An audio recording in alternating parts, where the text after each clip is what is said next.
So, you guys see here from the clock app.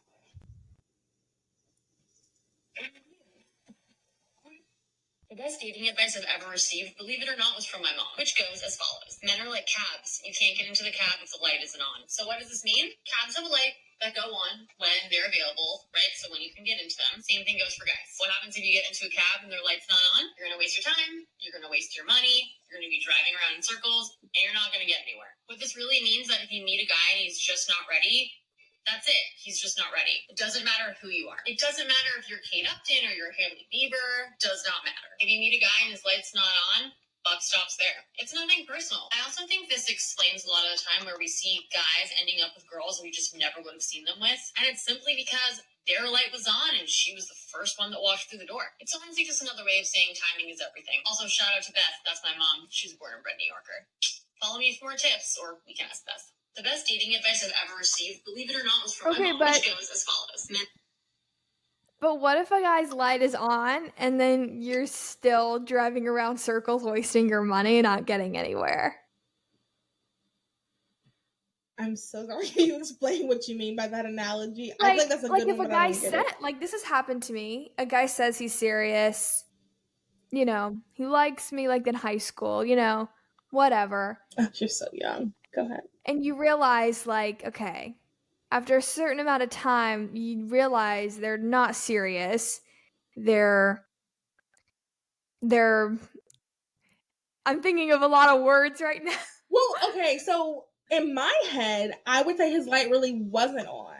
I would say yeah, exactly. But what if he's presenting that his light is on? Because I think that's the real conversation. It's not like guys are saying, you know, no, I'm not ready, and then girls are like, okay, I won't date. It's more like guys are saying, sure, and then they're like, right, unsure of if the light's really on or not. Well, I think that is, so I'm thinking of, you know, I was talking to this guy in college and silly me, you know, we were holding hands, kissing, and I thought we were in a relationship. Silly me. And, you know, we're texting every day and all these things.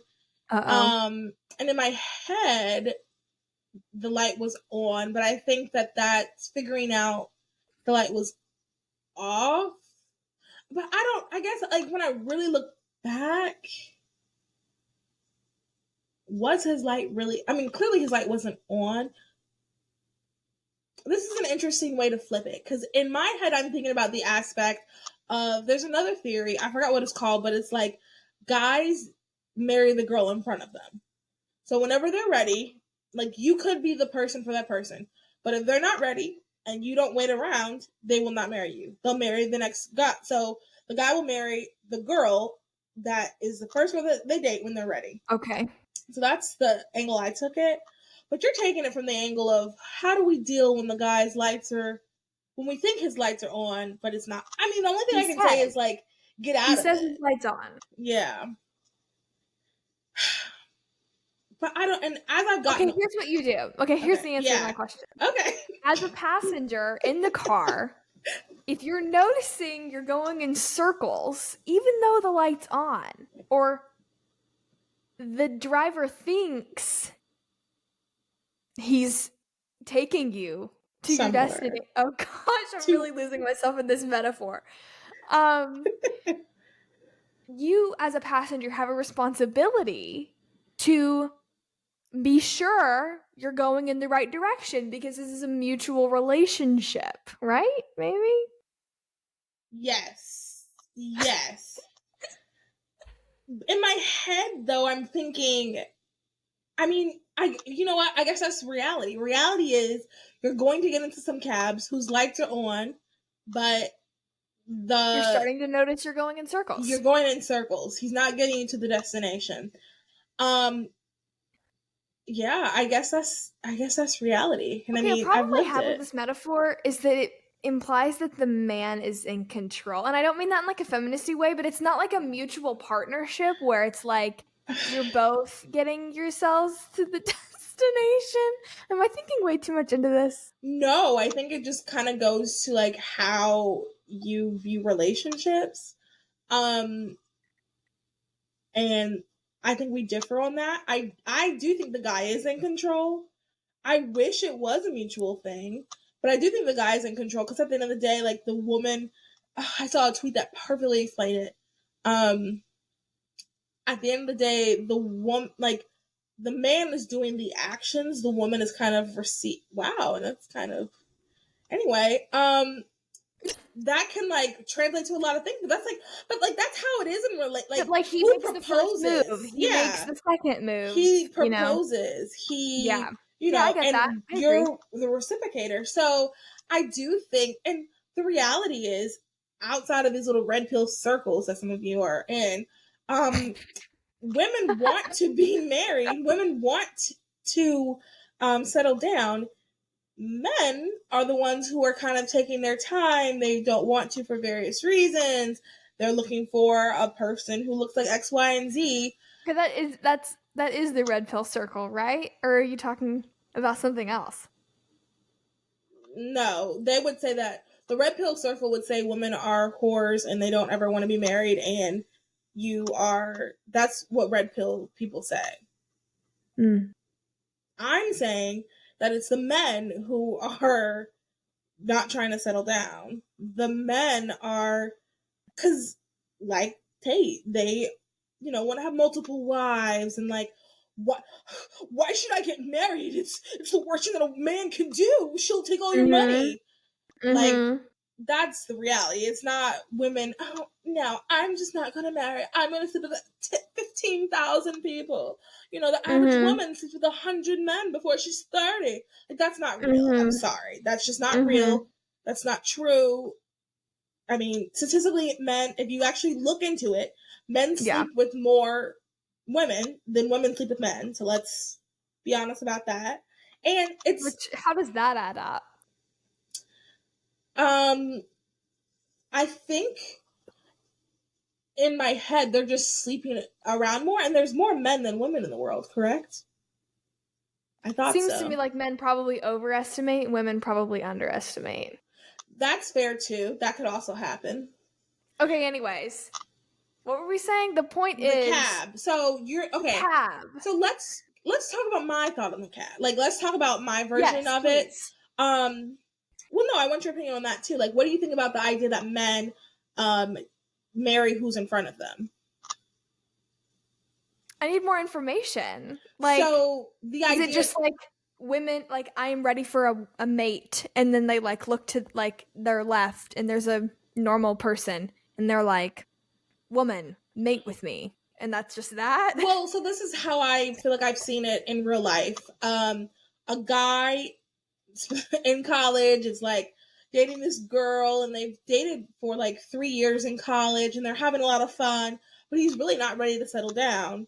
But she kind of is, and they're at a standstill, and he's like, you know what, I just kind of want to be by myself for a while.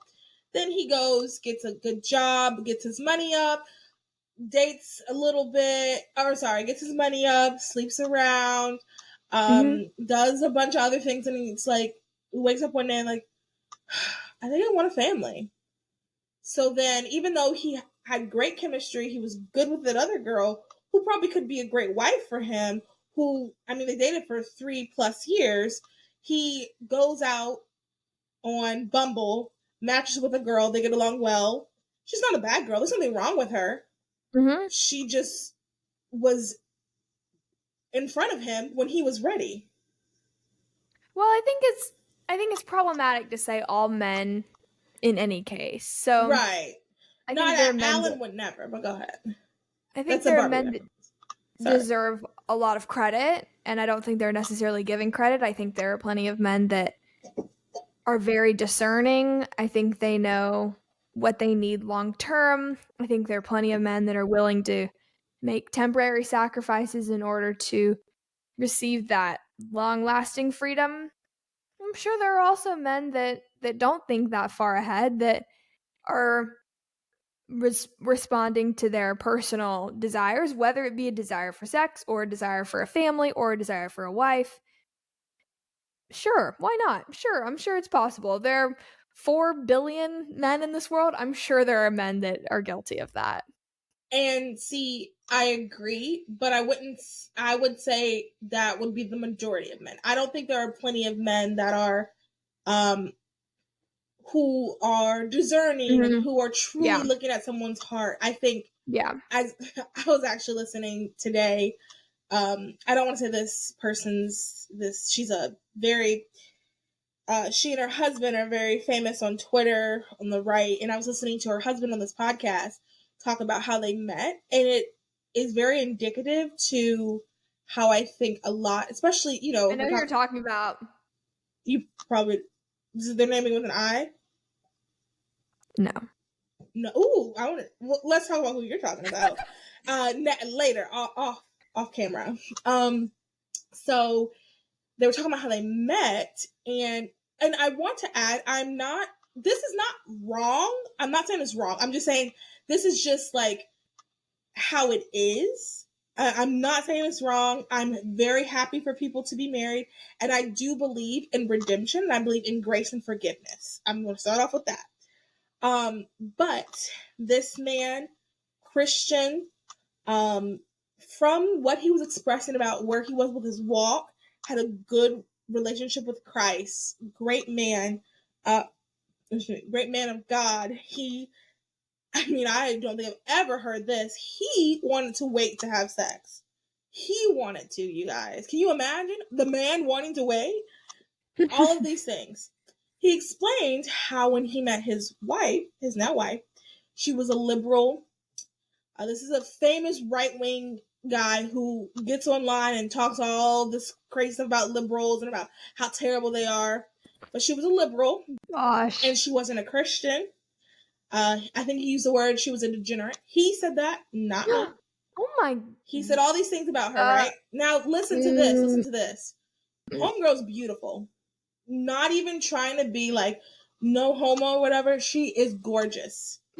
And to me, it just shows that a guy will, instead of looking for a girl that matches the character that he wants, that matches, I see what you're saying, the religion that he believes, he'd rather find the girl that's incredibly beautiful and try to change her.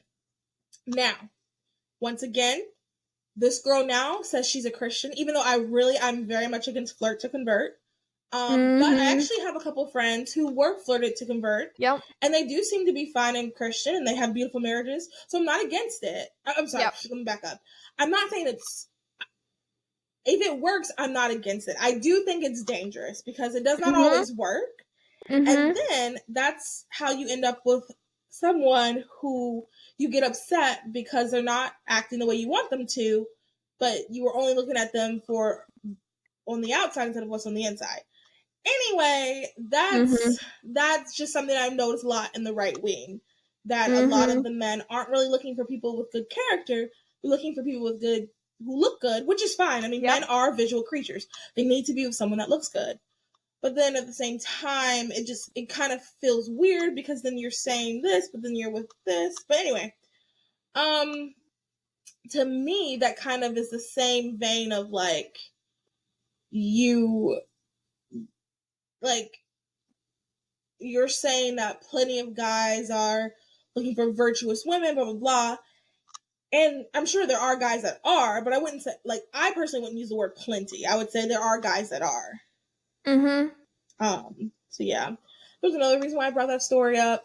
Can't remember it, but I'm glad I shared it. Yeah, you're just saying like, men say they want one thing and then they look at the clock, they realize time is ticking, or they wake up with a desire to marry or whatever, or this woman in front of him is beautiful, and all that other stuff goes out the window. Exactly. You knew what I was trying to say better than I did. Exactly. No, I get that. I totally understand. And I think they deserve some credit because maybe they were being open to the Holy Spirit. Maybe they were. Very true. Maybe their initial, what they thought they wanted was different. I think it's very open. I honestly get so aggravated when people are like, well, this is my checklist of the perfect person, and if I don't have that, I'm never getting married. You see what I'm saying? That really bothers me, especially women. I think we have like this, like a dozen things that we want. And it's like, that's impossible. If you meet the right person and you have that connection with him, all of that stuff will go out the window. So I think they deserve a little bit of credit for possibly being open-minded. Maybe. So, okay, couple I'm things. I'm just trying to make this a little bit more interesting. Yeah, no, you're trying to defend men. That's okay. There always has to be somebody. No, I'm just joking. We do not hate men.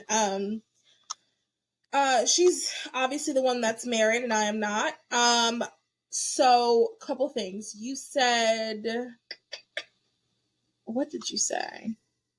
Oh, well, first and I understood what you were saying, which is that a lot of times when we say we want someone holy, that just goes out the window because there's a hot person in front of us. Yes. That's not right. And you also said the thing about the Holy Spirit. So I want to you're right. I need to like give credit where credit's due. There are, another thing is I really do think that people can change their minds about things, and I do think that like the Holy Spirit can guide and lead you. But I will say I personally don't believe in soulmates. So I don't think that it'll be like God leads you to this one person. I think that it can work out with whoever you pick. You both just have to make it work. And I think there are certain people who will be more fun. You know, if I were to marry a super country, bulldoze hillbilly guy, like that would not be fun for me. But it could still work. It could still work. But that might not be as much fun as it would be if I married a nerd, you know? Like, it really just... Oh my gosh, I love that. You like nerds? Yes. You didn't know that? Cute. That's actually my... That. No, I did know that. But you've never put it that way. Oh, okay. I would prefer a nerd over a jock over somebody country any day of the week. I prefer a nerd. Yeah. That's so cute. Well, thank you. Okay, thanks. So basically, anyway, what's the consensus? So the consensus, I guess the consensus is like, relationships are hard. Just be with who. No, I'm just joking. I guess the consensus is like, realistically, this does happen. But there are men who really are trying, and there are men who really do want good women. What I don't understand is why the quote, I don't know how to describe, I'm just going to use these terms like, but don't take these terms like too literally. I don't understand why like the good guys and the good girls don't seem to be meeting. It seems like a lot of quote unquote good guys are going after like super attractive girls, and then they're upset when, not all the time, but sometimes they don't turn out to be the way that they wanted them to be. And it seems like sometimes good girls are just kind of like twiddling their thumbs, not leaving their house. So just, you know, I don't know why they're not meeting and they're not connecting. I'm saying the apps don't work, but that's a whole other conversation. Yeah, dating's like really hard, and I wish I could encourage you in that, but I can't. I do. If have a good night. Yeah, I can't. So have a great night. Enjoy your singleness. Jesus is your boyfriend. All right, bye. I'm just joking. What? You've never heard people say that? Jesus is my boyfriend? No. Yeah, that's a very common thing to say. In evangelical circles. It's a very evangelical thing to say. Yeah, Jesus, I don't need a man. I have Jesus. Jesus is my boyfriend. Sometimes I go on dates with Jesus. You never heard people say that? No. Okay. And I consider myself lucky. Yeah, it's a very evangelical thing to say. Well, let us know how you guys feel about relationships. I do, as I'm like looking back at some of the things I said, I do feel like I was a little negative, but you know, sometimes we have those moments. I hope that you are all dating, and I hope you meet the man that God blesses you with. I hope that you have beautiful, lovely, fruitful marriage with children, and all of your dreams come true. And if you enjoyed this podcast, make sure you like, rate, review, subscribe on Apple Podcasts, Spotify, YouTube, Radio Public, Amazon Music, Google Play, and wherever else we have this podcast up. I don't know what the question will be. I don't Okay, know. I know. Go ahead. Go ahead. Did you guys like this laid back style, or do you like it when we're more like did it snappy, snappy, snappy? Okay, and I'll make sure I put You know? snappy, snappy, snappy. That'll be the yes or no question because I Like, want to yeah, make sure 'cause I this was say obviously more snappy, laid snappy, back. snappy. I want to make sure I say that. Are you making fun of me right now? No. I really liked how you said that. Like, genuinely, that was funny. It's working at the Italian restaurant. Snappy, snappy, snappy. Yeah. That's a good that will be the poll. No, that's a good one. That's a good poll. Okay.